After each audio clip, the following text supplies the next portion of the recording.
Reserve time.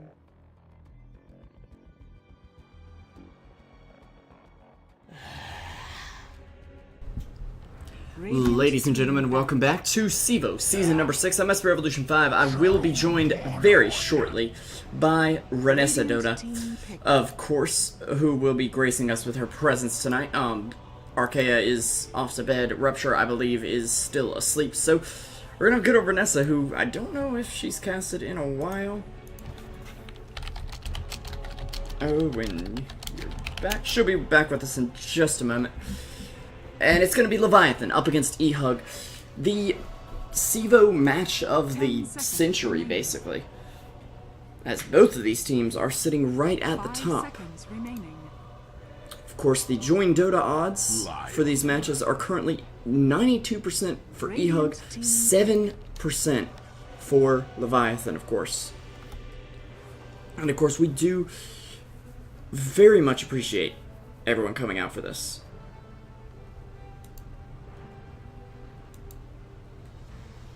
A big shout out to everyone for their support as well. And let's give Reinessa a call here. Hello. 10 seconds remaining. Reinessa, can you hear me? 5 seconds remaining. Oh, you're really quiet. Hold on. Let me edit volumes. Reserve I might time. adjust after a little bit. Yeah, something like that. I might have Skype turned down too. There we go. That should fix things. Leviathan up against eHug. Reinessa, have you been able to watch much American Dota lately?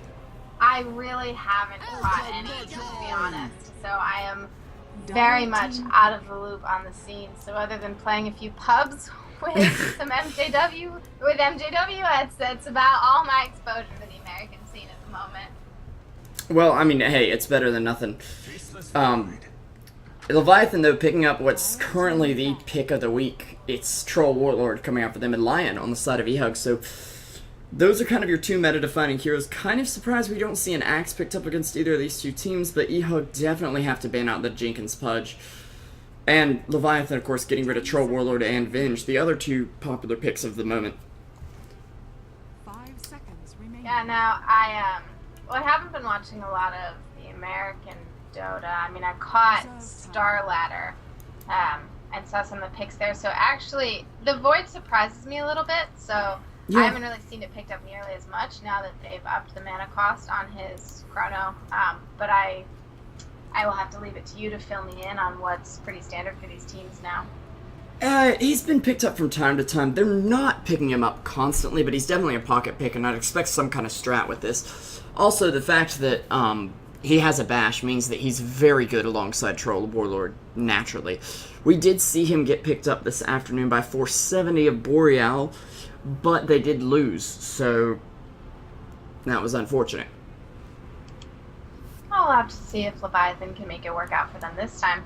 I did hear discussion of possible strategy of potentially getting an Agnums and then not putting your level 16 point in your Chronosphere, so you still get the extended time on it, but you don't have the massive increase in mana. That makes it actually kind of challenging to use at level 16. You get a few points in stats. So, I mean, I know it sounds a little strange, but situationally, I mean, potentially that's the way to go with it. And they're banning out Tidehunter and actually Ancient Apparition. Not a hero you see a lot lately, and I don't think any patches have changed him recently, but potentially, I mean, this could just be maybe they're going to pick something that's going to push really heavily, so they just don't want to have a hero that's hard to go high ground against. Yeah. Definitely an interesting situation for them. We do have AA banned out by eHug, and Tidehunter as well. Ogre Magi, though, picked up from eHug. This is a hero we have really not seen too much.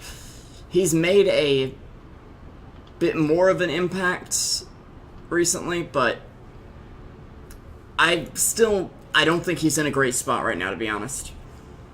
The Ogre Magi? Yeah, the cast range nerf on Fire Blast really hurt him. Now, the interesting thing is that cast range doesn't affect the multicast range. Yeah. So that's what I think is so overpowered about the Fire Blast, is that you can throw it on someone close by or even creeps close by and then hit someone 1800, range away. Which, I mean, RNG has to play a role in that, but it's still pretty... I think that's pretty overpowered. But we'll have to see. Lion is an amazing support right now. I mean, he always has been. People sort of forgot about him, and he's become very, very popular again recently. We saw a lot of FNG Lion during Star Ladder. It was really impressive. Yeah, he's really been great at just providing that instant lockdown, which is one of those things you definitely want against Troll Warlord. You see your opponent pick up Troll, you need some sort of lockdown, and the more the better. So Lion Ogre Magi is a great combo to start off with, and Lion doesn't really have those mana problems that someone like Ogre Magi might have, because he runs out of mana, he can just slurp it up from a creep. Yeah, and this will make, it should give them a pretty strong laning stage now. We'll have to see what the later picks are to get a little more hint into their strategy. And they actually ban out the Omni Knight well. And I mean, this is another really good defensive hero. If he gets an Axe, it's going to make your push really challenging.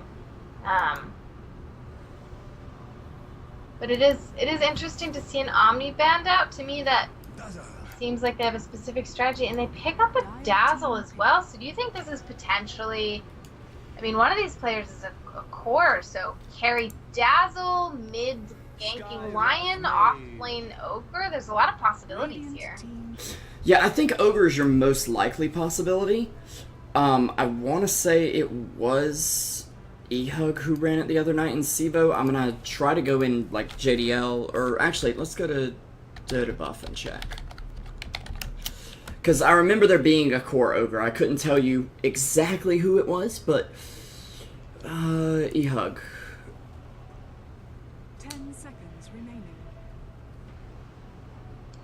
So Leviathan picked up the Skywrath Mage. Very powerful, excellent combination with the Void being able to, drop the Skywrath all into the Chrono. Pretty standard combo. Now I'm really interested to see what eHug picks up here. They're going with a Tiny. It looks a lot like their match from the other night against Scotty Doesn't Know. A match that I completely had dismissed, but this is actually the most recent match they've played. They picked up Sniper, Lion, Skyrath, Lone Druid, Ogre Magi, and you're saying, well, only two of those heroes are the same. Tiny is kind of fulfilling the same role Lone Druid was in that, in my opinion, just to say, hey, I'm gonna push. It also might even bait out a Wisp van if they really think they might go Dazzle carry, although I'm not 100% sure that's gonna be the case. The pressure is on there for Leviathan to possibly pick up the Axe right now, since, of course, he counters Dazzle very well. I'm not sure if they'll do it, though. They're actually going to pick up the Witch Doctor. Another hero that synergizes with Faceless Void's ult very well. eHug going to ban out the Brood. Now, Leviathan's draft is very solid, very classic for the way that Dota's being played right now and has been played for the last couple months or so, especially pulling out these classic Void combos. The Skywrath Silence, I think, right now is what I'm seeing being the key factor here, because if you silence anyone on eHug's team at the moment, they become pretty useless. Tiny's the only one who's really going to be able to be okay, but that's later on in the game. I mean, early on, he really relies on his spell combos to get a lot done, so I think the Skywrath Mage is a really good pick here, and I would almost like to see Leviathan pick up someone else that has a silencing disable, whether it's an Orchid builder or, someone with a silence already, although their options are sort of limited for what their draft is. But at this moment, so eHug has Tiny, Lion, Ogre, I mean, all pretty good initiators, Dazzle for support, and they pick up the Lina. So this looks like a team that's ready to fight, basically. Yeah. They just want to kill people, and this explains the Ancient Apparition and Omni Knight and Brood bans, so they don't want Brood splitting them up. They really want to stay as 5. The Omni Knight Repel is amazing against all of them, pretty much. So it's really interesting, and potentially, and I'm not sure how it would fit into their lineup, but I could almost see a Rubik here. The null field is a little underrated, almost, but I think it might actually have a huge effect. Yeah, and Viper's going to come out from Leviathan. One of those standard heroes that's going to do a lot. Just a lot to stay alive. Jenkins going to have his tanky hero for sure. Lina won't be as effective against it, but I think it can work. And the other thing is that eHug's lineup is very flexible. They could run Dazzle Lina cores. They could run Ogre Dazzle core. I don't think we're going to see Lion on a core, especially now that Snaz picked it up. But definitely Tiny core as well, so. Yeah, I'm really certain about that. Now, I wonder...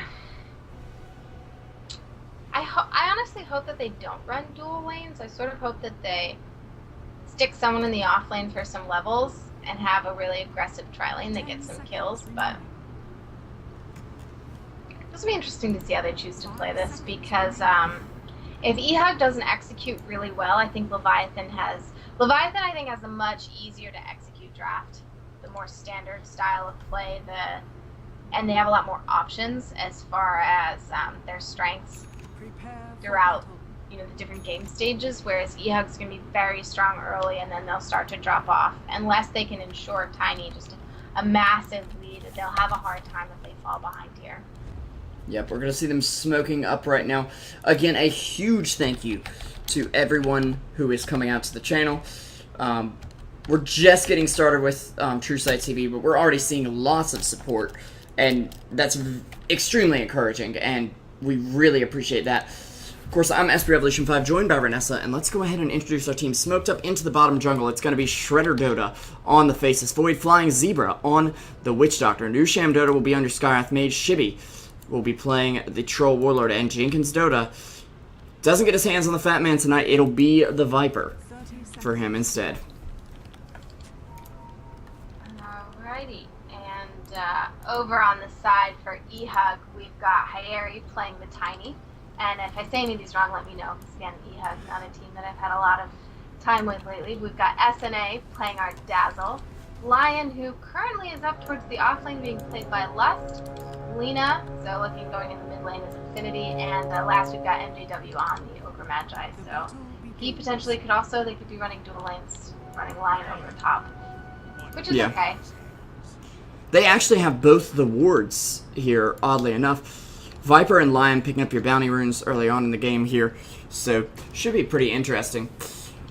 In terms of draft, I think Leviathan's is a bit more reliable, but I actually like eHug's a lot better because it's basically saying, no, we're not into the current metagame. We're going to pick our own stuff. And if you've seen my Twitter lately, I'm just kind of bored with the current metagame. It's like, oh, look, another Jug Axe Troll game. I am so excited I could burst. Yeah, I did notice that, and they have chosen to run the Lion down bottom, so I like this decision a lot better than the dual lanes I originally thought it was. I really think they need to be aggressive and get Tiny the early lead, otherwise they really won't be able to stay ahead in this game. Yeah. And they need to be able to stay ahead. SN7 or Hyeri, as he's tagged up here, needs to get that fast Aghanim Scepter so that they can push. This is the big problem with their draft. They can kill things really easily, but if they can't push, then who really cares, you know? Yeah, they'll need to be able to take objectives, and they'll have a hard time killing this Viper, so, I mean, they picked him up. He has amazing magic resistance once he gets a few points off in that corrosive skin, and he's going to be able to pick off these lower health heroes, the Dazzle, the Lina, and the Lion really easily. So I think Viper was a great pick here by Leviathan. Now they're fairly heavy on physical damage, which the Dazzle will help mitigate a little bit. But we'll just see how that goes. I hope that eHug doesn't stay passive for too long. They're probably looking to get a few levels and then, really burst forward and gain some momentum here. Yeah, I wouldn't doubt it for them as well, simply because they have such aggressive supports. Lion looking to be a little defensive with the Hex, but mainly able to take people down with it. Lina and Ogre, even though they're cores in this case, looking to do stuff. And actually Hyeri, he's going to get the Avalanche off on Jenkins.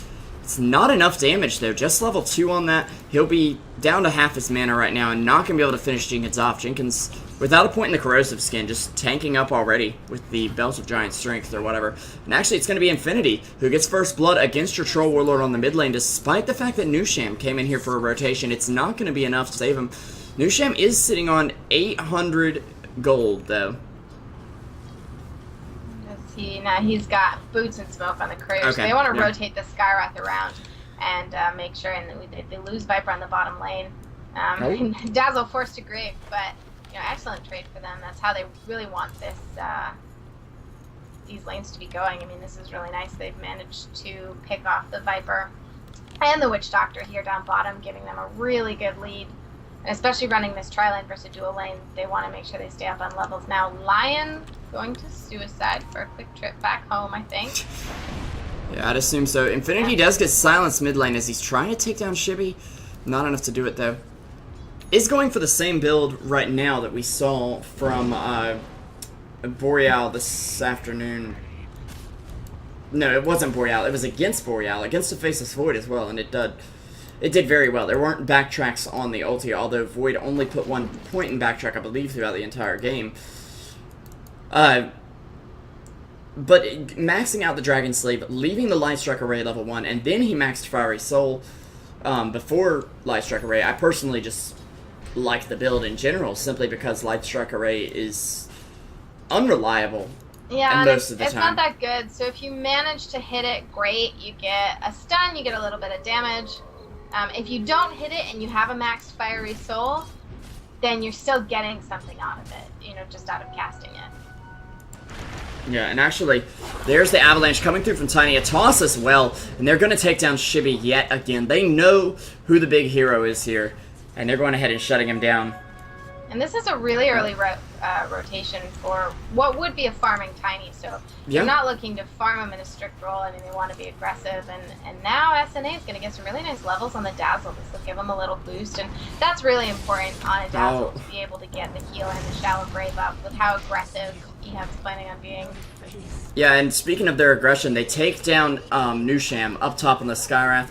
Ogre's still sitting at basically full health on just a bottle and a magic stick here. Now has boots, but is doing very, very well in this lane. 13 off-lane last hits. It's not to the point of the Viper, but of course he doesn't have that ranged advantage, and he is up against the Faceless Void. So coming up close to his creep wave can be a little scary, but MJW clearly not afraid, as he'll just go up and bonk Void on the head there and just say, look, I'm not dealing with your crap, buddy. Yeah, this is really impressive. Oh. And there's another kill on the Troll. Now, Troll would have as we're seeing, a really challenging time against Lina with her range that she's capable, the harass that she can put out is really impressive. And Troll does have a decent amount of armor at this point now that he is picked up, because he got the Wraith Band. But even on top of that, Lina can attack from so far away. And she's out-leveling him quite a bit at this point. Yeah, she has 2.5 levels on him, which just is making a huge deal, and we're only 6 minutes in. Yeah, meanwhile, Nusham rotates around to the bot lane and helps kill both the heroes there. Both Tiny and Dazzle are going to fall right now. MJW taking the opportunity to be a bit aggressive, but doesn't have the mana to throw out a Fire Blast right now. And Lina getting a 6-minute mid-lane Midas. This is... on top of bottle and boots. Yeah. Pun intended, but she's on fire. That Arcana. It really is just we have a rotation outstanding from her. Shredder top. So they really want to dive behind the tower and get him. He is pretty defensive, just hiding in the trees here. So Lust doesn't want to tank too much of the creep wave in tower, so he's forced to back off a little bit. But this is still pressure applied on Void. But there is an Invis Skyrath here. He's level 4, so he's capable of dealing a decent amount of damage. The Void here to help out, and I think they're going to get a kill. Yep, Lust is going to go down. So a nice return kill here for Leviathan. A little bit of a rubber band potentially for them. It looks like Void may be trying to save for a Midas of his own, but at this point I just say you need treads, buddy. You need something to give you some sustainability in the lane. And just a little bit of extra HP. Now I would say, treads is great, and he might panic buy them if he's about to die. So or right now. But, yeah, so he does pick up the treads. I honestly would have liked the decision to go Midas, because I think their best chance is to go late, Now, Tiny late game is a huge pain for Void because Void's going to be hitting him really quickly, which means even more chances for Craggy to go off, and Craggy is really devastating to both Void and Troll.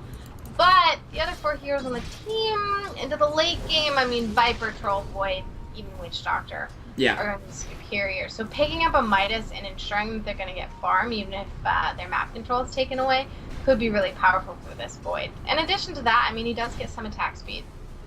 So we might see him to choose to go Midas, probably not. I don't think we'll see it now. He is going to rotate down bot, though, trying to look for a Chrono now that he's got it. Can they get a kill on these two? Skywrath doesn't have his old Snog with a bit of a preemptive grade, but I think he sees the Void here and he gets a little scared. Infinity coming out with the Dragon Slave, a toss from Tiny, and it...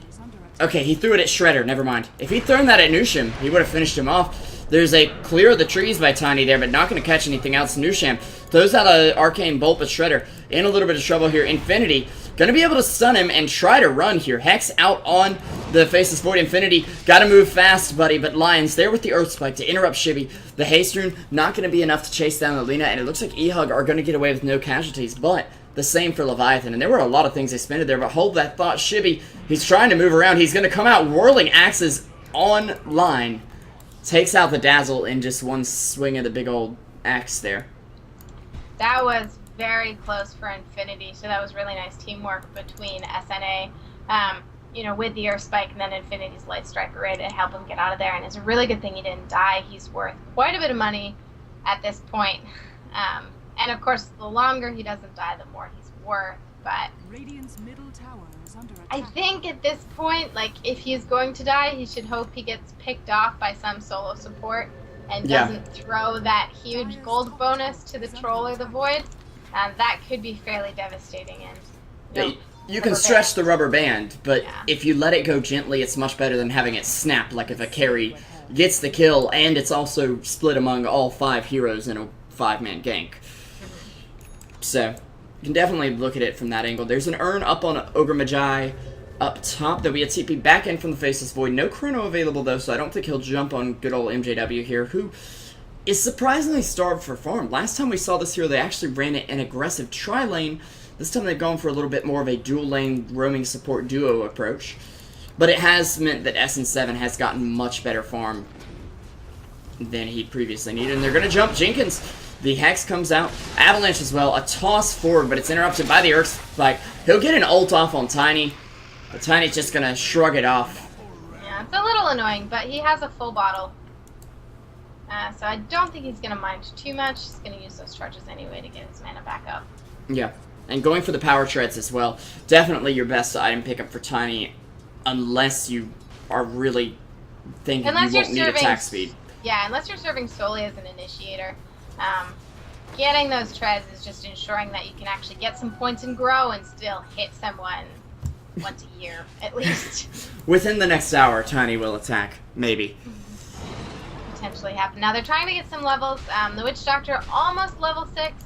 The Skywrath Mage needs about another half level there, so they really want to get the 6 on these 2 supports and get that Chrono combination down and get the pickoffs that they need, because... So eHug is doing exactly what they need to do to stay ahead, and they really do need to maintain their momentum. If they lose that, I think they'll have a really hard time taking this game. And I think Leviathan really needs to avoid fights, farm, maybe let eHug take a few objectives and just get their levels up, and then get pickoffs. So they just need really good vision out, and they need some just really good decision making just to make sure that they don't let eHug run away with this game. Yeah, definitely. eHug, though, in the lead by a kill and about 2,500 gold, about 1,500 net worth, or net XP, rather. Sorry about that. We're gonna see Lena just continue to farm up. Is she going Yules? No sign of it yet. Although I wouldn't be too surprised, seeing as she's moving that courier toward the secret shop. It's a Yules, most likely. Yeah, I mean, Yules would be good just to, if the Void jumps in, you can stop him from chronoing, you can interrupt the Witch Doctor all. If you're silenced, you can purchase the silence off yourself. So it's really a very good all-around item for this team. And it's not too greedy. I mean, she does have double the net worth almost of the Viper. Yeah. So she's Even very sitting 2,500 above the Void, that is excellent. I mean, Void does have his Mask of Madness here, so his net worth is a little more concrete than the Hand of Midas is, but keep in mind, Lena, she has such a slow attack animation anyway, that with Fiery Soul and a little bit of attack speed, it goes a long way, to the point where she is basically a BB gun at some point, that she's just dishing out right clicks like there's no tomorrow. Now, what is interesting is, if she chooses to go Yules, she's sort of giving up her carry build. You know, she's getting it as an interrupt, which is very good. But if she goes for a Lincoln's, or even potentially a Bloodstone, I think Bloodstone's probably a little greedy. But maybe if she goes for a Lincoln's, you know, that's her survivability item. I don't really see that happening, but I do think that with Tiny as their only real core, they might want to consider getting a little more damage on the Lena. Because at some point, as we were talking about before, they do have to push and they have to take objectives, and it can't be all about the pickoffs. So I feel like they might want to look to Lena for adding an additional, you know, capability of doing physical damage. Yeah. We do have, or Bloodstone could be a damage item into Lena. Actually, in the Reinessa, it couldn't be a Bloodstone, because the Bloodstone recipe changed, remember? That's right. Yep. Thought about that. I've done it a ton of times. I haven't done it in a pub yet where I buy the Perseverance and then go, I'm gonna build Bloodstone, and then realize, but yeah. So, but it is the Yules. Yeah, the Yules, which is very good. I mean, if they need her to do right click, it's giving her int. She does have the treads to help out with that, and she can always swap it out later. So it's really nice to have the interrupt. It's going to be excellent against all of their heroes. Yeah, you can even Yules Void in the Chrono and just say, you can't do anything for yourself. Now, he's got a Skywrath and Witch Doctor backing him up, which is kind of the Void's dream team in terms of combo. But yeah, I mean, this is the most classic Void combo I can think of. And then you add in a Troll ultimate. Oh, dear. This is, yeah, I mean, this is, they've comboed everything possible that they can. The only one that doesn't contribute is Viper. And, I mean, he's ranged, so he hopefully can sit outside the Chrono and attack people on the edges. And just do some DPS, or even slow someone down that doesn't get caught in the Chrono with his ult. Once he gets an Ags up, which it doesn't actually appear Jenkins is going for, but if he does get that Ags up, which hopefully he eventually will, it can hit from surprising range and just say, okay, Dazzle's outside the Chrono, now he can't get in range for Shallow Graves, so...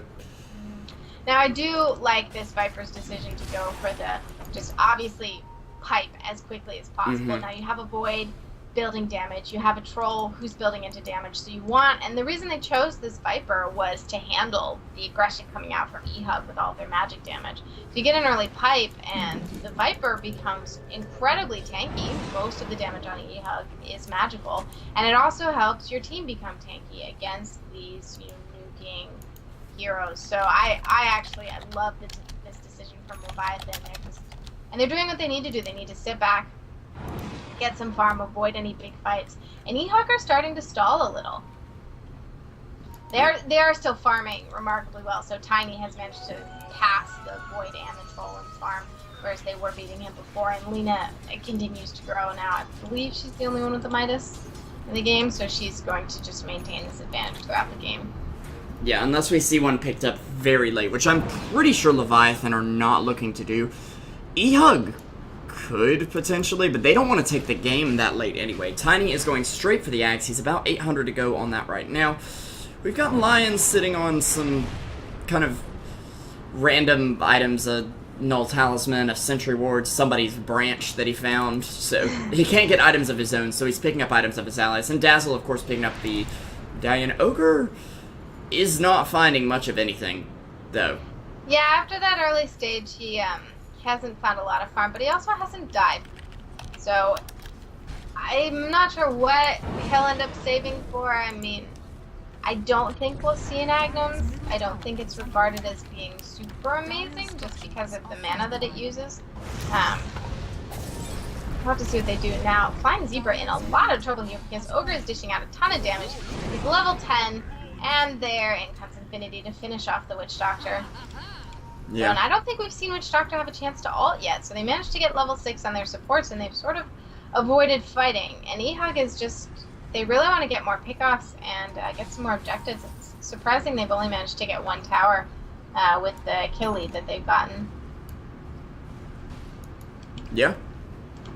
And it does look like Void is going to choose to pick up the Maelstrom. Although, now, typically if you were to get a BKB, you probably would have bought the Ogre Club first for the survivability because It's Maelstrom, yeah. Yeah, because They grabbed the bonus recipe. 24 damage isn't a big deal.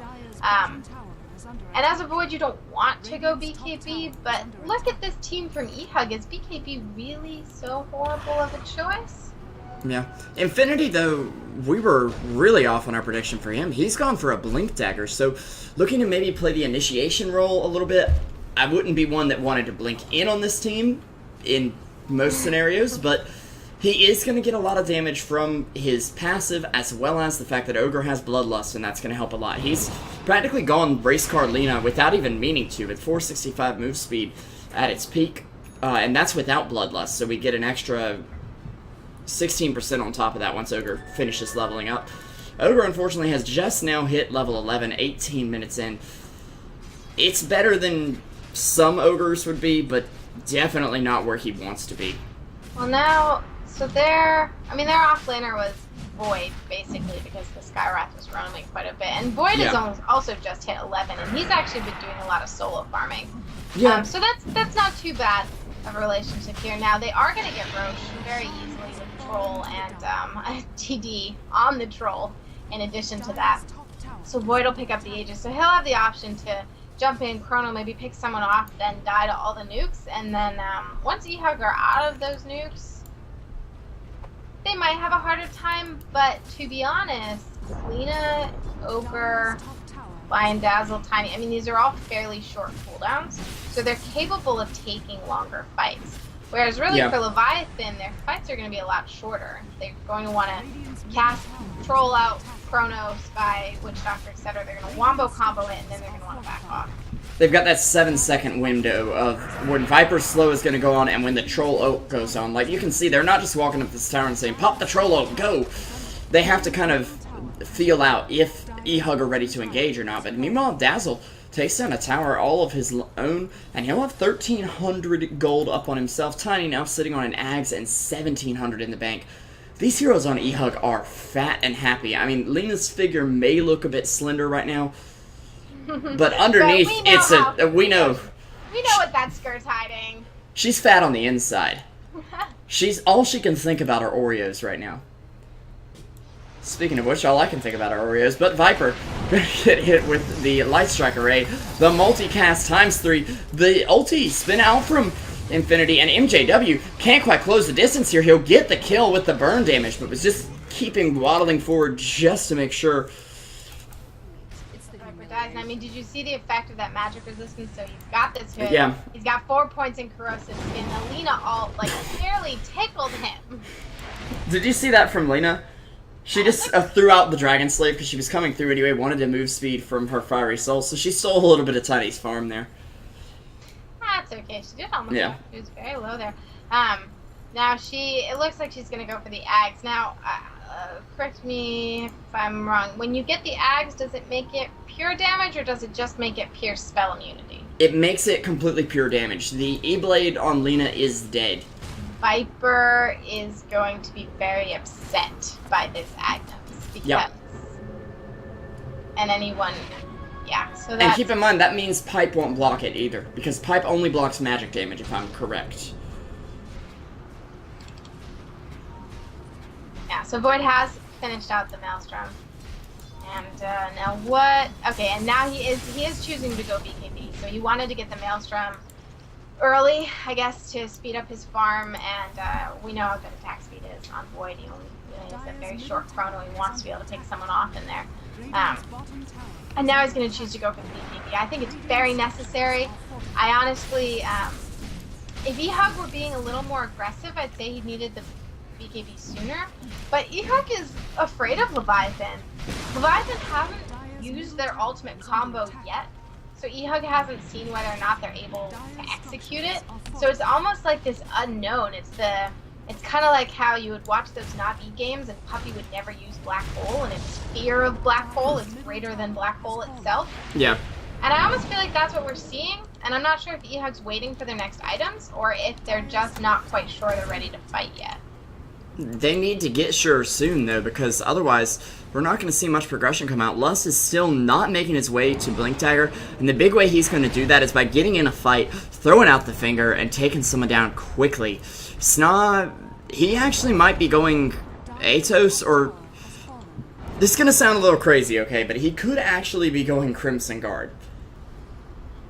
I've thought about this on supports a couple times, and it kind of makes sense because it feels like it's a support item. It does. It feels like it's one of those... mech pipe kind of things, yeah. So I see...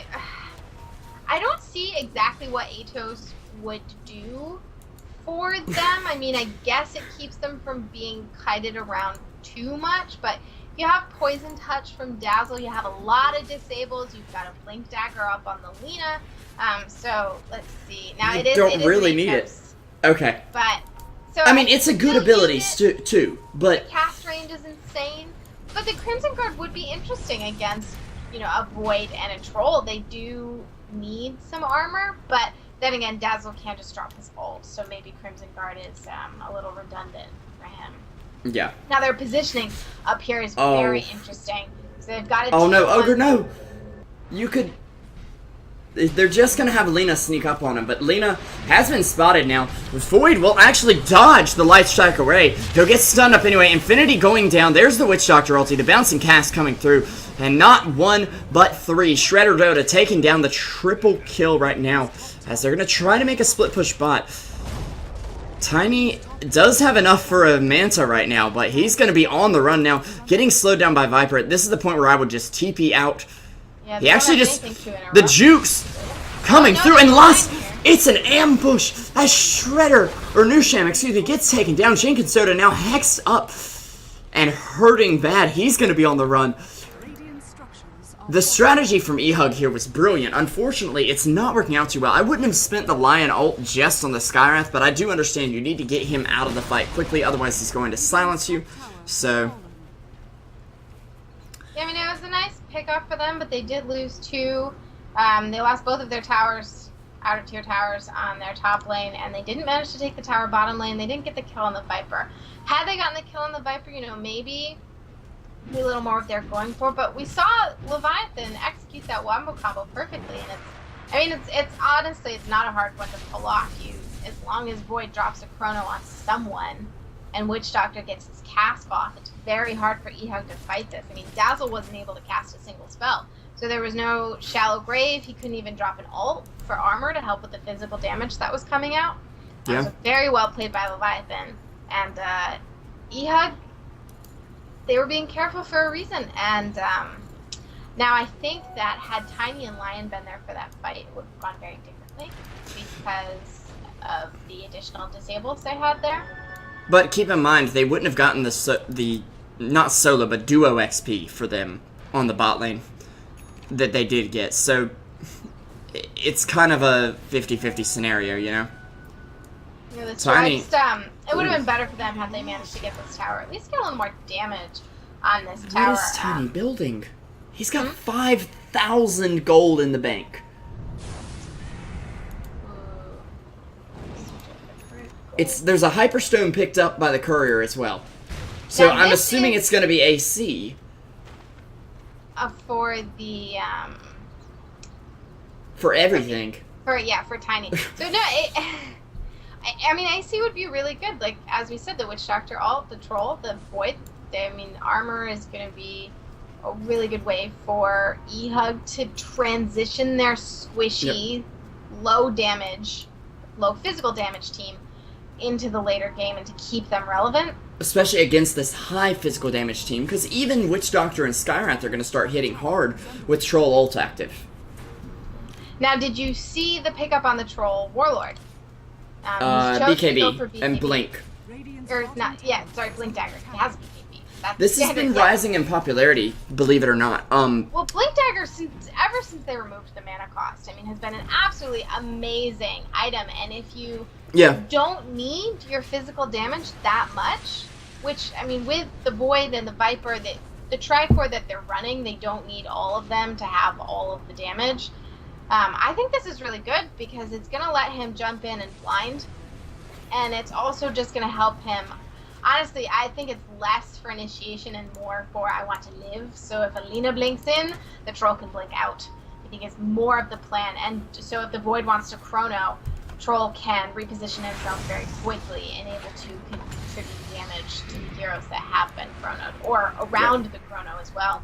Because a lot of times you might chrono at a choke point and then you're sort of stuck and you want to attack on the other side. So I think Blink Dagger is also really nice for other cores to pick up when there is a Void.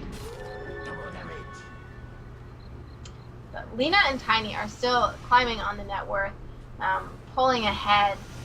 But that being said, I just don't think their eHug can do as much into the late game as Leviathan, so they will need to think about getting some more pickoffs here. And we're not really seeing any smokes by either team. But it's because they've used them all. So they just haven't smoked for a while. They're all on cooldown still. And actually, eHug has one smoke remaining. They're not carrying any around, but they do have the one. So it might be a good idea. This is a DD Viper, and I think they see Lust. You mentioned to blink away. Yeah, that was the last hit of the DD as well, coming out from Viper as it was wearing off very quickly. 11-9, never forget, by the way. Yep. Sorry to put a damper on our exciting cast here. That's okay. I've been looking at the skill score for a while. It has been that way for quite a while. eHug, I would say they're losing their momentum, but the Tiny is catching up in farm to Lina, which is good for them that they're managing to hold this. And the supports, another important thing, the supports are staying ahead in farm for eHug than for Leviathan, which you talk a lot about the cores and what they're able to do, but if you have supports who are easily picked off, you're just going to feed the other team, and they're not going to do their job. So Lion has picked up their one smoke, so I think they've decided they have their items, they want to get aggressive. But now, all of the alts are up for Leviathan, so... And speaking of smoke, they're going to pop one of their own and move up here toward the top lane, where Dazzle's going to be separated from the team, and if he doesn't start moving very soon here, he's kind of indecisive in the river. Are they going to catch him out? They ping him out. They can see him. Yeah. I moved it over to Dire Vision, so Void's going to leap in. Oh! Not anyone, he manages to miss everyone. I think SNA is still in a lot of trouble here. He's silenced up by the Skywrath. He gets taken down on one side of the fight. Lina ults on the other, and manages to pick off the Skywrath. The Witch Doctor ult takes down the Tiny. Now this is really bad for them not having the Tiny. Infinity using up the Void, but gonna get taken down by the Troll Warlord actually. But Viper doing most of the heavy lifting there, so really nice fight by Leviathan. Sorry to take that away. Oh no, that's fine. I was in awe because I was like, oh no, they've lost the fight. The Lotosphere, the Zonosphere coming out, but it actually was the Zonosphere because it blocked Ogre off from the rest of the fight. While they're rushing, I just want to go right back up here to the top jungle area and point out that the Chronosphere was about right here. Mm-hmm. This is Ogre. And this, all that, is the rest of his team. Yeah, and he could not go this way. To add some drawing to the map, yeah. Chrono extended here. Okay. Part of the team was here. Dazzle was trapped up here. And Ogre was trapped down here. You almost one shot with your ult. A long time ago. But yeah. So, friendly discussion between the team, nice to see. But yeah, so the Dazzle got picked off immediately, which is a huge problem for eHug. Their heroes are very squishy, and they're counting on that Dazzle to keep them alive so that they can use their low cooldown spells and just completely disable Leviathan and let Tiny kill everybody. And Tiny was also taken out right at the start. Mm-hmm. So this is what we were talking about, where Lina almost needs to be another right-clicker because she cast her spells and then was sort of out of anything. So honestly, if she had any damage at all? Sure what. I'm envisioning like a Desolator or an AC or something, but she'd still die really quickly. So I'm not quite sure what she needs. But Scotty? I would guess it's a scythe. I mean, I guess it's a scythe, but I'm saying for the right click, Scotty could do okay. Actually, Scotty would be very good here. Now that I think about it, Scotty is what you get. It's a great anti-carry item, especially with Lena's attack range and the speed that she gets. She can throw it on the Void and keep him from attacking anyone. I mean, she can do the same with Troll. Maybe doesn't want to do that to the Viper, potentially. But so Scotty would be excellent, but Scythe is also very good.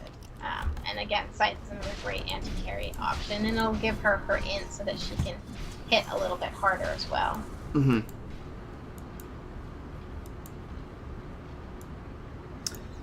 I mean, the Scythe obviously is a great choice. There's rarely a situation where you're going to say, yeah, I don't think anyone should build a Hex here, but I'd still like to see something with a little more punch, you know? Yeah, that's what I think. The Hex is almost a little underwhelming at this point, and while Hex is great, they already have Lion with a Hex, they already have a bunch of stuns, and that's not working for them. So I think they need something to deal with the carry aspect of Leviathan. Now they do have the AC on Tiny, which will help. He does have a TP back, but he's not going back just yet. Actually, they'll TP back on him, and Void gonna go on with the Chrono. There's no Craggy coming back through because of BKB, and Viper going down to Lena, but Skywrath Mage able to take down the Tiny very quickly here. I do like the fact that Viper was able to pop that pipe before they left, but Flying Zebra going down as well. That's a 2-for-1 trade. eHug losing their hard carry, but they do have buyback on him. However, buyback is available on the Viper as well. And that's an Atos for Skywrath, and it makes much more sense on Skywrath than it does on Dazzle, because you can slow down Lena, you can slow down Dazzle, you can slow down Tiny. Like, this is obvious. With Leviathan, it's like you slow down Void, he time walks, he bashes you, you're still dead. You slow down Witch Doctor, he just stops and ults. You slow down Viper, he ults and he just follows you. You slow down Skywrath and he's like, what? You did something? Yeah, and I would have rather seen a Ghost Scepter or a that would be good, yeah. On Dazzle. Maybe Force Staff a little more, because you can't use Ghost Scepter to save your Tiny, who's kind of the only thing that matters for eHug at the moment. Now Dazzle can Ghost Scepter. Now, okay, the problem with Ghost Scepter is in that fight top that we were talking about with all of our wonderful drawing on the map, yeah, he was killed by the Skywrath because he got silenced and then ulted. So Ghost Scepter would be a problem in that instance. But the cost of Atos, I mean, he could actually get Force Staff and Ghost Scepter with the farm that he had so far, so he would have the option to Ghost Scepter away from all the physical damage and the right clicks that are coming out, and then Force Staff away from a lot of the Skywrath. And speaking of Dazzle, he's going Ags. I mean, so this is what we're talking about, where they really need some armor to go into the late game against Leviathan. Because they do have so much damage. And there is a smoke. So they've smoked 4, again on the side of Leviathan. Perfect timing on this sheep, though. They needed this fight. But if Leviathan gets a good jump here, they're going to get the initiation. Now, they're being very careful with their positioning so they don't break the smoke. I think they realize where eHug is. They're going to spot out Infinity. Shredder with the jump forward. There's going to be a Yule's up from Lena, saving herself for now. But the ulti comes out from Skywrath. Infinity, he's got the grave on him. Will he be able to live? I don't believe so. Shredder Dota on a mega kill streak. Shibby on a killing spree as 2 heroes get taken down. The Finger and the Laguna Blade both on the sidelines for about a minute here. Now this is unfortunate. I think Lena's plan was, what we saw previously, she blinks in, there's still that cast delay and light strike array, but if you scythe someone and then use your stun, you know, you're guaranteeing that you're going to hit them. So I think her plan was to initiate on the Void and scythe him and then move him down before he was capable of casting the Chrono. But in this case, Lena was just in front and she was picked off, which is unfortunate. However, it's not too late in the game. Oh. So they're not dead for that long. Lion's almost back. This is an unfortunate cast between MJW and Hyeri. And oh no! MJW is going to go down, yep, to the Viper Poison. Because balance. Yeah, that was that Atos in work there, because it was like, I'm gonna stun somebody, I get slowed down and I can't do anything, but a beautiful Earth Spike off on 4, Flying Zebra, gonna fall, there's another one, and now, it looks like Troll Warlord's gonna go down as well. Shredder and Hiri fighting it out, but Shredder, he can't get away, he doesn't backtrack it, that's a triple kill for Hiri. Nusham Dodo will be the only one to get away. He's going to be crouching in the woods just to TP back to the well. There's a buyback available in the Void, a buyback on the Viper as well. But a big fight for eHug right now. And this is going to be a, I believe, completed butterfly for the Tiny. Yep. Yeah. So Void, it looks like he'll either choose to go for MKB or crit. He'll go for MKB once he sees this. I think he's already seen the evasion on Tiny, by the way, so... Yeah, I think Tiny's had it for a little bit, so he must be picking up the, Oh, but the scythe comes out from Lena, though, onto Skyrock. They're trying to keep Hiri alive, but he can't get back in here fast enough and doesn't have any form of lifesteal or regen right now. Yeah, and I'm surprised he's here. Pretty low on mana, so it's going to be a little more of a challenge to heal him up. But, I mean, they'll be able to take this tower here. Oh, the cask, it comes out. Is it going to bounce back to Hiri? It will once. There's the grave, though, just in time. Will Hiri be able to get away? It doesn't look like it right now. He doesn't have a buyback available, or yes, he does. Just kidding. His reliable gold was enough to keep that alive. But that was a buyback spent from the Faceless Void, so it is big enough. Infinity, though, on the run, not going to make it away.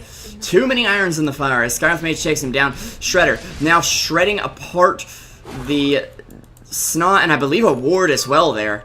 But the Hex comes through from Lust to save the day. Sna on the run here. Can he grave in time is the question. MJW looking for Shredder. Can't find him with the stun. There it goes. It's a one-times multicast, but no Ags up on him yet, so no second chance at this right now. And it's a tense game at 18-18. 40 minutes in. Maybe not the most action-packed game, but definitely one of the more exciting ones.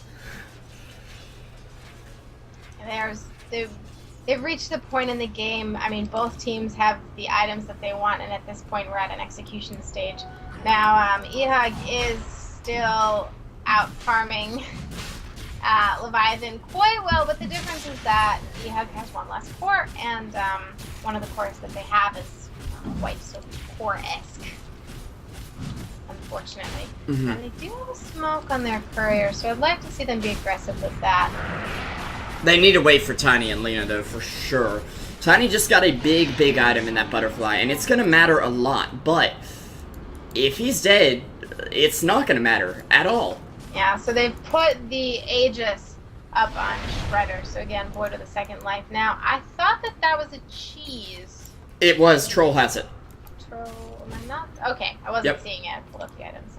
That's I all right. missed that. So that'll be good for Troll, because they're almost ignoring Troll as far as what I've seen. The focus is really on the Void and the Viper.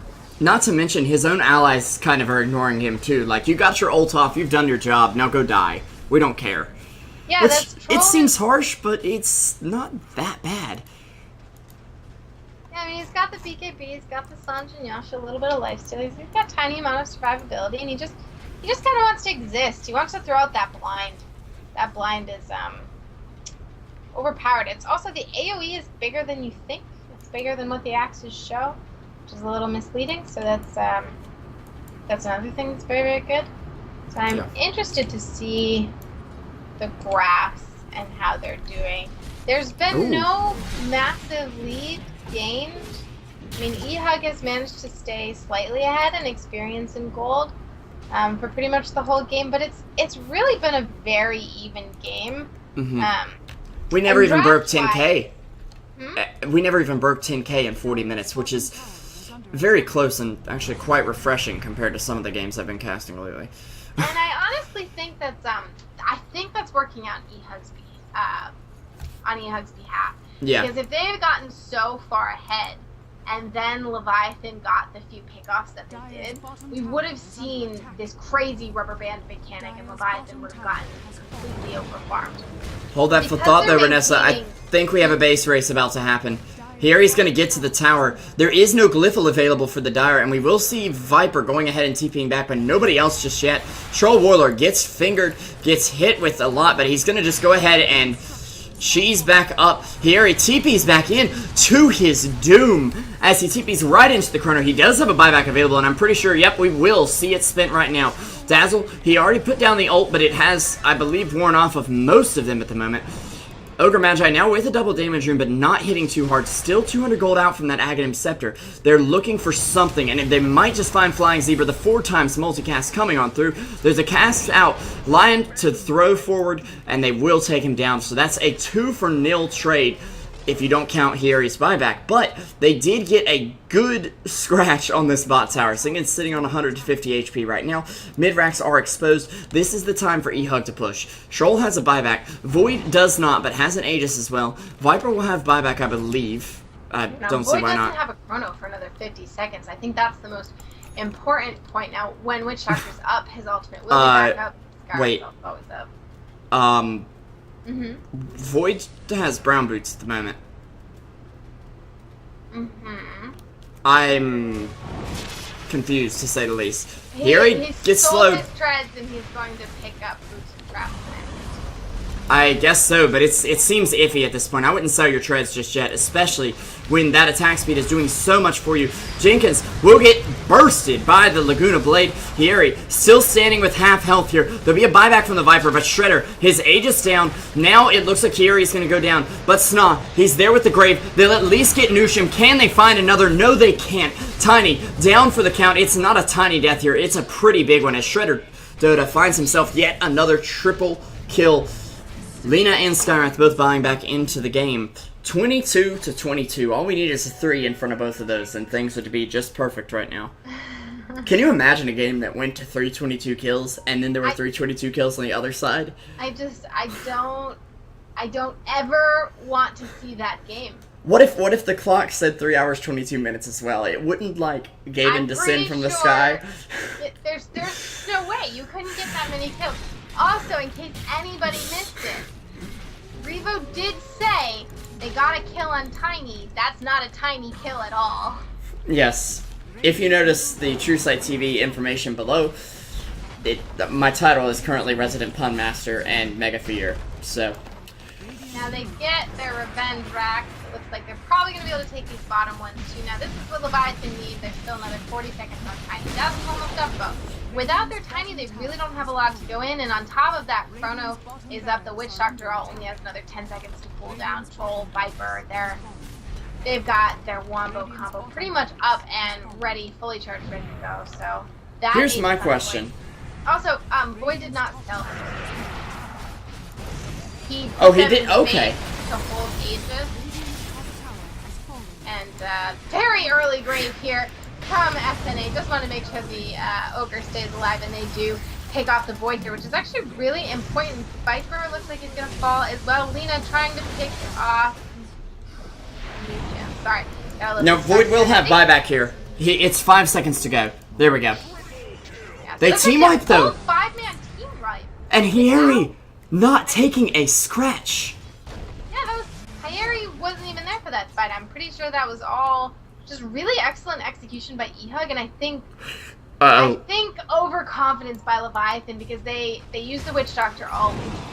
And Skywrath actually ran out of mana, so he didn't manage to win. I do want to point out there's one big problem here. Hierry's TP is on cooldown for 30 seconds. If they back off, Hierry's TP. If they back off and somehow Leviathan finds a way to the bottom lane quickly enough, for a moment Hierry doesn't have a defense here. Lion has boots of travel, Tiny does not. He's still saving for buyback, but it's up in 2 minutes. I would have sold treads and gone for travels at this point. For the lower cooldown on your TP, for the little bit of extra move speed you're going to get, which isn't going to equate to too much, but the mid-rack's under attack, Tiny will rip the top tower to shreds. Yeah, Tiny in combination. And the racks. Uh-oh, he'll get stunned. Can they find it, though? Shredder, he backtracks the ulti from Lina. There's a grave for Hierry, but he's got no regen. And he's down for the count yet again. However, they will take a half a racks here. Void down with no buyback whatsoever. And they're ignoring. Oh, they're letting the supports take this rack. Lina's running bottom to take the tower. Now they want to go. Oh my goodness. I actually think they might be able to. It depends on what kind of cast Flying Zebra gets off here. So there's... What is it? Well, it's going to be a good one. And MJW. Well, I need 4 steps away. This is where the 4 steps are just so important up against the Skyrock and a Witch Doctor. Now, Lust will fall. He has buyback if they need him to use it. They're just delaying, waiting for Hieri to be back up. They don't quite get the Mega Creeps. They can't take out this melee Rax, but however, this is going to create a big problem for Leviathan, and I think very nice execution here from eHug. the Creep Equilibrium, if I can call it that, is actually going to be in favor of eHug at the moment. There's only one mediocre Rax standing here, and that's the bot melee Rax. eHug's top Rax are standing perfectly. Ranged Rax is missing 70 HP, but that's not that much when you've got a Tiny in the mix. If Tiny can just hold his gold right now and get into this base without being chronoed, I think he can take this Rax. And I'm to the point where I'd say that Rax might be worth his life. It's gonna be a close one, though, indeed, because they just showed that they can still do a lot with Tiny if they can just take out one all-important hero. And keep in mind, Void backtracked Lina ult while he was BKB there. E-Blade will be up for Lina, which, this is another thing I saw this afternoon. E-Blade came up on Lina, even though she had Ags, it won't amplify the damage of the ult since it is pure damage, but there's a finger in the mix, ladies and gents, and that is a level 3 finger. And there's also an E-Blade that either stops you from being attacked, so if she E-Blades the true. Tiny after the Skywrath is ulted. This is such a great game from Leviathan and eHug. The execution from eHug is very impressive. I think Leviathan is doing what they need to do, but I do think that allowing themselves to be 5-man wiped sort of put the game much more in the hands of eHug at that point. Actually, this fight, they're about to break out. And see this E-Blade buy. Uh-oh. Right here. Hieri, he's getting bursted. He gets the sun off and a toss. And that's Void down yet again. Tiny, he'll have buyback in 2 seconds. Lina may be dead without it, but at this point, okay, Sna being a little, living up to his name as the sneaky Nyx assassin he is, you know. Meanwhile, though, uh-oh, wait a second. Lion, is he a lion or is he a rat? Channeling Next to the base. He's got his Ghost Scepter and his Force Staff. And his blink and his travels. Tiny gonna buy back. Oh, here we go. Sna, he might get bursted here. Can he get the grave off? He will. Jenkins Soda getting bursted as well. Sna, he'll TP back home. Can he get regen in time? It looks like he will. But Jenkins Soda, hexed up, taken down by Hieri, who still has enough gold to buy Boots of Travel, and I'm a little confused as to why he didn't do so, because he could just sell his treads now and get Boots of Travel. Except he just got a kill, so never mind. He could have done that in the fountain, and now, yeah. Logic is online now. And also, he needs a slot for the Aegis. Be able to put the Aegis up on Hieri, which is going to be major. So what's been happening? Is oh no! Flying Zebra just gets absolutely destroyed. So he probably wanted to guys, I'm scouting. And then drop an ult from the high ground, and I think he went in further than he intended to. So with this Aegis up on Tiny, they've had to use everything to drop him, and that's why after that eHug can win the fight, because Leviathan doesn't have enough left to deal with the rest of the team. Now that there's an Aegis on Tiny, even if they manage to kill him, he's going to come back, and they're still going to be left with nothing, and he can solo the team at that point. Without a chrono to hold him in place, they'll have a very hard time dealing with him. Yep, Troll Warlord sitting on Boost of Travel now. It's a rat game at this point. It's my favorite kind of game to play, but it's the worst kind of game to cast, because your potential of missing a Rax, well, except for this one right here, is pretty high. Here, he's got an Aegis, but this time they're going to go for the real problem heroes here. SNA is going to go down. He'll come right back up. MJW with the cheese and some multicast damage. Shredder Dota lives on a sliver of HP. Still no buyback available on him. In fact, he wouldn't have had the gold anyway, and he's going to be going down. It looks like Leviathan may end up falling in the end here, when it looked like they had the game in the bag. Jenkins Soda about to drop. He'll have buyback available, but, I mean, does it matter? Is the question here. They've got Mega Creeps now. Void needs much more farm to be able to deal with this level of creep. Not to mention Hieri. They've thrown buybacks back at him, and he's still holding onto this Aegis. It'll go away right now. Jenkins Soda got craggy for a moment there. He's going to get back up. He's just going to look to man mode on these heroes. Doesn't have a buyback available, but I think they're going to trust in the Megas at this point. Looking for a kill on Nusham. A bit of a 4-staff forward that didn't work out right. Hieri, though, still alive. The Maledict will actually end up taking him down. Nusham Dota will go down to Sna, who did buy back here. It might be a dieback from him. If they can buy enough time for the Void and somehow withstand Mega Creeps by some miracle, Leviathan might have this, but the Megas are already beginning to breach the base. In fact, your first wave is crossing the river about right now. Yeah, I think that Leviathan is going to have a hard time coming back from this. I mean, unless eHug really throws, but right now, so the Pipe's not really doing anything for Viper. The Corrosive Skin's not doing much. They're trying to take down Flying Zebra now. I think, this is first, yeah, it's his first BKB. 10-second BKB use, but sadly you can't get a BKB for your structures. Now they are in Magic Immune anyway, but ignore that. And Lust able to blink and disjoint the Viper ult.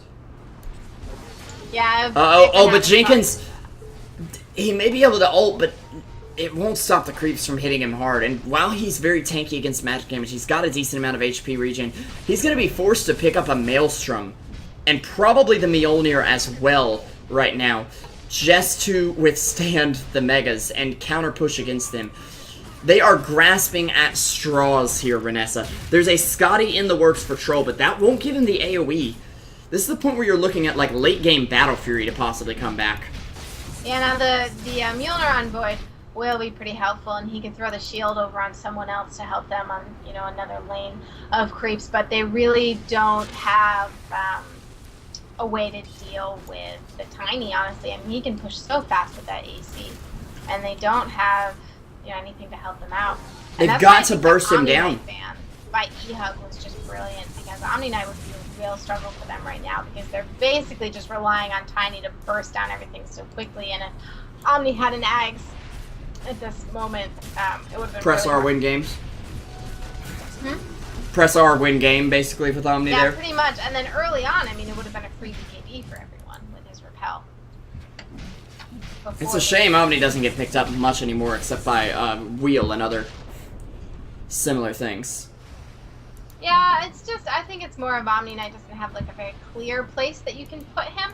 But now that they've made the off lane easier, and now that they've made mid like a farm fest instead of a game team fest, I think that there's a few more opportunities for Omni if your draft really calls for him now. What is Lust doing? He's so cocky with Boots of Travel, and Core Staff, Ghost Scepter, Blink Dagger. I mean, he's just running in and doing whatever he wants. And then getting away with it, too. It's a miracle he hasn't been able to farm up an Axe at this point, but the Boots of Travel definitely coming in handy there. Yeah, they do have awful base defense against Megas. Real quick, while we're still here, big shout out to all you guys for coming out to the channel. I know it's a very exciting game. If you wouldn't mind slapping that follow button, especially if you're enjoying the casting, it would mean a ton to us. We're a brand new casting studio trying to get off the ground here, and we would definitely appreciate it. Yeah, guys, and I know a lot of you are from my channel. You really should follow TrueSight. I will be casting here quite a bit, and I've known Revo for a while. He's very dedicated to this, and he'll be covering a lot of games, especially the American scene. He makes a really good effort to cover a lot of the tournaments in North and South America. Yeah, Reinessa, if you will be available for cast, we would love to have you on our team right now, for sure. Become casting again. That would, yeah. As long as I don't have to control the camera, you know, I'm great. Did I tell you about assisted camera? You're gonna love this. Okay, real quick, go into your do you have console enabled? I don't. Okay, you need to get it enabled, and I'll show you another time. It's basically directed camera and free camera in a hybrid. It's what I'm using now, and it is so good. It's magical. They've just made things easier and easier for casters. Most actual casters don't use it, but like Mott and Blaze that were doing dedicated observing for the summit, they mentioned it on stream, and I'm like, I have to figure this out, and then I did, and I was like, I can never go back. I can never go back. Yeah, that is pretty nice. Now, at this point, I think we're going to run into a little bit of a stalemate for a while before eHug is confident enough to go forward, because they do know it's their game to throw at this point. Now, Leviathan has a superior late game, but eHug has the Leviathan base. Yeah. At this point, eHug can't suicide into Leviathan, and then they'll be fine. So This Radiant base now. Yeah, they're waiting potentially for the next Roche so that they can guarantee to keep Hyeri alive. What I really think they need is to pick up a Vlads on someone. I'm really surprised. They get the chrono. Infinity dead. And he seems to be dead for an Infinity as well, but that he's down for the whole 2-minute duration now. Buyback will not be available at all here. That is a chrono down. And another BKB forced out of the... Troll Warlord. Yeah, but he is down. He's down to the... 5 seconds. That may have been the 6, but I don't believe so. MJW getting graved up here. I believe he still dies to the Witch Doctor ulti, but actually Hiyori. Excuse me, Hiyori? Wow. I tried to say it like Ziori, but with a hi. I've been getting bursted a little bit as well. I'm surprised we haven't seen him go for Manta yet. You have 6k gold, bro. Okay, BKB. Makes sense. I'm not sure, so I think the reason he didn't finish Manta... one problem, though. He doesn't have reliable gold buyback right now. I think he'll farm it up fairly quickly. He still needs 241 for buyback at the moment. Now, is this the Roche clock? I've got to admit, I'm pretty bad at it. But this is 107. The max. Oh no, it's going to be a really fast Roche. Yeah. Clock, so That's the question mark saying we don't know yet. But you caught it at the wrong time, so it was like, oh my god, the whole 3 minutes? You're joking. Yeah. I was watching BTS the other day for, I believe it was yesterday, actually. Or maybe the day before, even. Where they had, Brax on there, co-casting, and he was like, oh my god, how do I read this clock? Like, wait, this exists? The anti-stream snipe stuff is going on very well for that, because the clock is weird. Okay, but it is respawning very soon, and Shredder, oh my gosh, if he just stayed in the pit a few seconds more. A little bit longer, that's really unfortunate for Leviathan, because at this point, either team can take it very quickly. And eHug really... Oh, and he's gonna walk away from it. If he'd just come back and checked after that, oh my god, he'd probably still miss it though. Dazzle, my gosh, Vision. Did they see it? They haven't pinged it. They haven't pinged a thing because they're too focused on the top lane where Hiyeri is getting bashed down. He does have buyback available by the skin of his teeth. But if they buy back Hiyeri, then Leviathan will know that they're going for Roche. And they just checked it. Teams aren't as good about timing it anymore because of the uncertainty. Here's the thing, though. If Leviathan doesn't defend their base and goes for Roche, and eHug knows about it, if I'm eHug, I say we buy back on both our heroes, we TP them to whatever lane is closest, and we YOLO it. That's probably not the best decision now, and this is why I'm not a professional player. But this is very unfortunate for eHug, actually, because Leviathan... Look at that attack! Oh my gosh! This... Shibby is low right now, and he does not have any lifesteal to his name. There's the ulti from Witch Doctor. MJW manages to trade for the Troll Warlord. You still have Tiny sitting on the base. He could actually get into the base right now. Faceless Void buying back into the game. Cart, shut your mouth right now, please. Please. Wait, did Faceless Void get killed? What? Faceless Void died. He had to buy back. The Lina managed to pick him off, or maybe Lust. No, Roche got him! Excellent play by Lust. No, Roche got him! Yeah, so it was a really nice play by Lust there, which is why Cart Dodo was making that comment to us in the spectator chat. No, it's all good.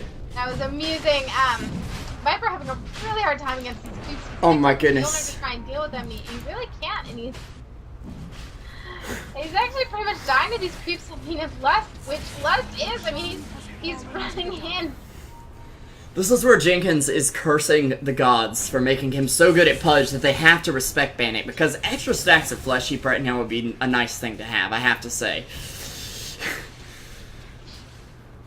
I keep forgetting I'm leaving my vision in one team's vision, and I'm just, why can't I see this? Oh, okay, that's why. They were all dead! So this tower down to 88 points left in it. I mean, this is gonna be... You could breathe on it and it'll fall over at this point. Yeah, there's Leviathan hanging on by a thread. Now, Void does have the Aegis. He did have to use his buyback before, so he's going to be very happy to have this Aegis that'll hold him out until his buyback is about up again. I'll still have a little wait after this Aegis expires if he isn't picked off by eHug. So, and Tiny didn't have to use buyback. You know what's insane, though? This entire game, we've still not reached over about an 8k gold lead. Yeah, it's been incredibly even, which experience, who cares at this point? I mean, the only reason it's swinging potentially is because, eHug's all reached 25, so Leviathan's trying to catch up a little bit. Let's see.